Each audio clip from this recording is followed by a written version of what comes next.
गोविंद के लिए नाचना है, दुनिया को छोड़ना पड़ेगा। गोविंद ने वो सब किया जो गोपियां चाहती हैं मेरे भाई बहन, वो सब किया जो गोपियां चाहती हैं। और हम लोगों को अगर कृष्ण नहीं मिले तो इसका मतलब समझना कि हम गोपी नहीं हैं।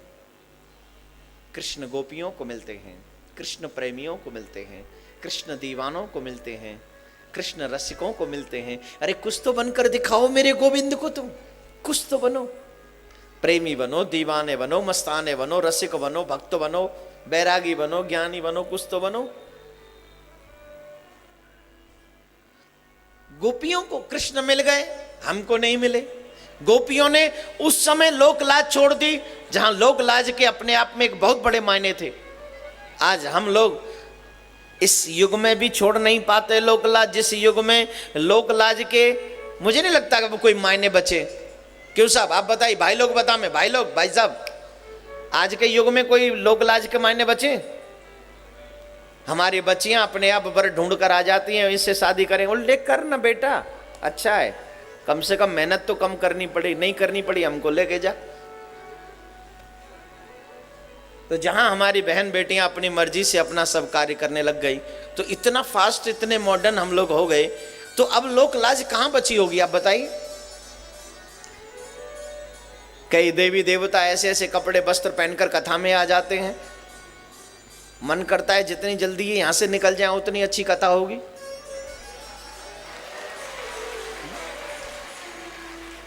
कई लोग इतने दिव्य आभूषण धारण करके कथा में पहुंच जाते हैं, मन करता है जितनी जल्दी यहां से निकल जाएंगे उतनी जल्दी अच्छी कथा शुरू हो जाएगी। वो अपने आप में एक भयंकर कथा है, वो उनको कथा पंडाल में बैठाल के रखना भी।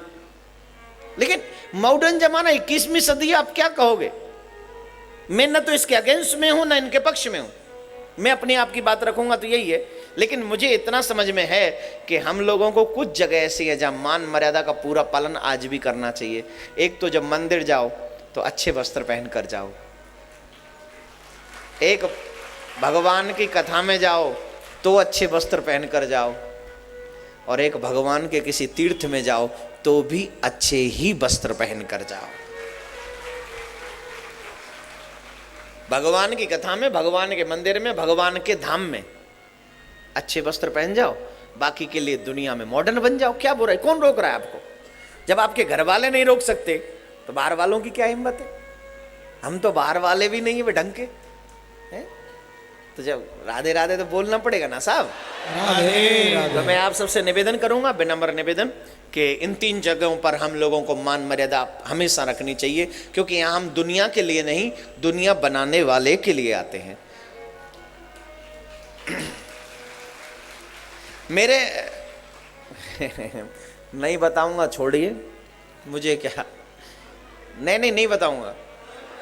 जब मैं यहाँ, चलो बता देता हूँ, जब मैं यहाँ आ रहा था ना, यहाँ जब आ रहा था आपके यहाँ कथा करने के लिए, क्या तारीख थी?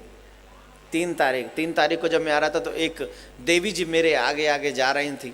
उन्होंने जैसे वस्त्र पहन रखे थे, मैं तो क्या, कोई भी व्यक्ति उसको बयान नहीं कर सकता, विशेषकर ऐसे पंडाल में।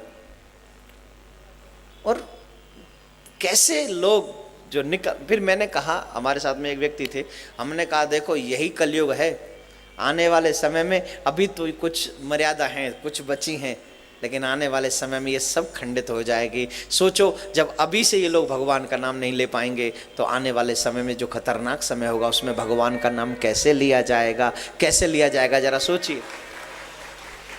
आने वाला समय तो और भी जरा विचित्र हो जाएगा। तो मेरे भाई बहन, लोक लाज छोड़ना, वो भी परमात्मा के लिए, ये अपने आप में एक अद्भुत बात। लोक लाज मॉडर्न, हम लोग कपड़ों से नहीं होते, हम विचारों से मॉडर्न होते हैं। हमारे विचार मॉडर्न होने चाहिए, और सबसे अच्छी मॉडर्नेस कृष्ण प्राप्ति है। और आजकल के हमारे नौजवान भाई बहन इस बात को समझ रहे हैं। मुझे, मैं गारंटी से कह सकता हूं, जितने यहां पर बुजुर्ग नहीं है इस कथा में, जितने यहां पर नौजवान पीढ़ी भगवान की कथा सुनने आई। और अब नौजवानों को ये नहीं है कि सिर्फ वो गलत जगह पे ही जाते हैं, नहीं, अब वो अच्छी जगह पे भी जाना उन्होंने शुरू कर दिया है। और ये इसका जीता जागता उदाहरण आपके कटक में आप सबको मिल रहा है, हमको मिल रहा है, देखने को मिल रहा है। तो लोक लाज उस समय कृष्ण के लिए छोड़ देना, आज भी कृष्ण के लिए छोड़ देना, वही सबसे बड़ी भक्ति है, वही सबसे बड़ा ज्ञान है। भगवान श्री कृष्ण चोरी क्यों करते हैं? ब्रजये प्रसिद्धम नवनीत चोरम। ब्रज में माखन चोरी लीला प्रसिद्ध है। माखन चोरी का मतलब है हृदय चोरी, चित्त चोरी लीला। दूध, पानी, दही मिक्स जब सब कुछ हो जाता है, उसमें से जो सार निकलता है वो है माखन। परमात्मा दूध की चोरी नहीं करते, पानी की चोरी नहीं करते, दही की चोरी नहीं करते।